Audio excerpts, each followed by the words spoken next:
ইউক্রেনের president Zelensky তৃতীয় বিশ্বযুদ্ধ নিয়ে জুয়া খেলছেন বলে অভিযোগ করেছেন মার্কিন প্রেসিডেন্ট ডোনাল্ড ট্রাম্প। শুক্রবার ওয়াশিংটনে হোয়াইট হাউসে বৈঠকের সময় ট্রাম্প ও জেলেনস্কির মধ্যে মতপার্থক্য একসময় চিৎকার চেঁচামেচির পর্যায়ে চলে যায়। ট্রাম্প বলেন, এটা বলার বা নির্দেশ করার কোনো অবস্থানে আপনি নেই।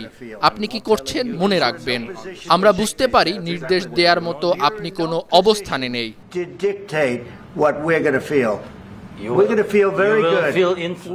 আপনি তাস খেলছেন, আপনি লাখো মানুষের জীবন নিয়ে জুয়া খেলছেন, আপনি তৃতীয় বিশ্বযুদ্ধ নিয়ে জুয়া খেলছেন।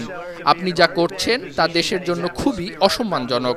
এই দেশটি আপনাকে সমর্থন করেছিল। অনেক ইউক্রেনিয়ান আপনাকে প্রয়োজনের চেয়ে বেশি সমর্থন করেছে।